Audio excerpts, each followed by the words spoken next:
L'agroforesterie, c'est la recherche d'interactions positives entre l'agriculture et la plantation d'arbres. Ça peut être par le biais des ripisylves, des plantations de haies, de la réintroduction des haies en fait aujourd'hui dans les parcelles agricoles, les pré-vergers. Il y a une multitude de formes d'agroforesterie.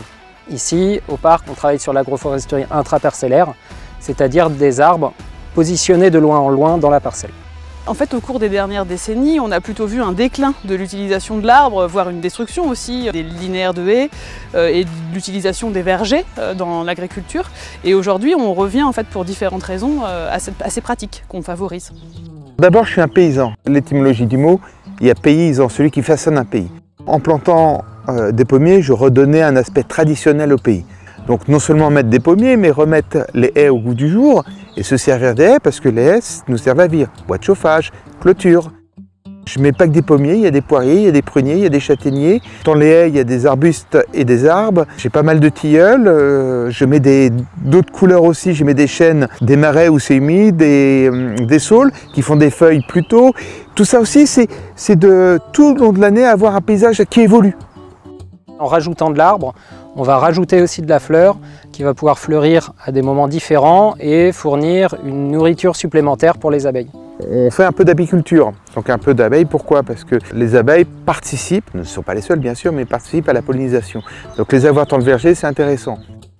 L'agroforesterie, ça va permettre déjà une réintroduction des espèces d'oiseaux qui ont pu disparaître. On a constaté qu'en fait quasiment un tiers des espèces d'oiseaux en milieu agricole avaient disparu lors des dernières décennies.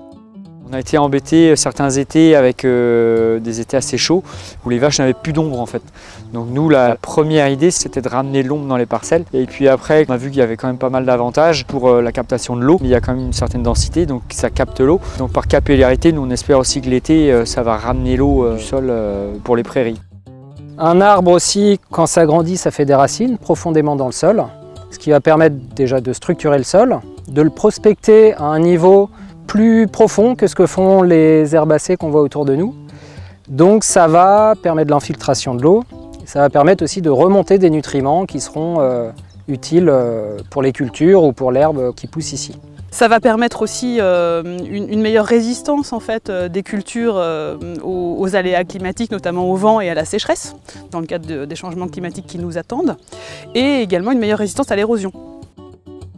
Alors l'agroforesterie est venue ici pas par hasard, puisqu'il y a longtemps qu'on subissait notamment les effets du vent.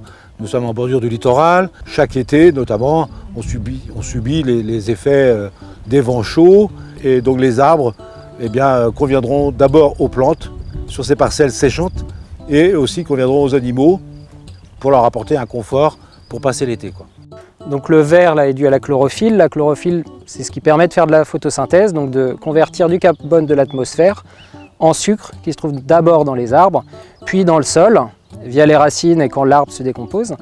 Et donc effectivement on stocke du carbone dans le sol et on va permettre comme ça de lutter contre les changements climatiques. Sur la ferme, il y a des vaches laitières. Historiquement, c'est ça qui nous faisait vivre. Aujourd'hui, il y a en plus l'activité cidricole. Donc les deux se complètent. On a nos génisses par exemple qui viennent pâturer sous les vergers. Et puis donc ça permet de pâturer bien ras, et donc ça permet d'avoir un gazon assez dense. Sur les arbres, elles viennent toujours se frotter un peu sur la périphérie des troncs, ce qui permet d'enlever tous les petits insectes qui peuvent s'accumuler là. Il y a aussi le lierre qui peuvent s'installer et s'installera moins vite s'il y a des animaux parce qu'elles vont manger toutes les feuilles. À l'inverse, à l'automne, on a ce qu'on appelle du marc de pomme, des déchets de la pomme dont on a extrait le jus, qui sont distribués aux animaux. Ça fait 1 an qu'ils sont plantés. Déjà les bouleaux ils sont bien partis. Le mûrier blanc, lui à terme, c'est un arbuste qui peut être pâturé par les vaches. Donc il se trouve que des financements existent pour les projets agroforestiers, notamment dans le cadre du pacte en faveur de la haie. Le parc naturel régional accompagne également la réhabilitation d'anciens vergers et la création de nouveaux vergers dans le cadre de la stratégie trame naturelle du territoire. Le parc naturel du golfe du Morbihan vous accompagne en fait, agriculteurs, sur toute la conception en fait, des plantations de A à Z pour trouver des solutions adaptées à vos parcelles et à vos exploitations.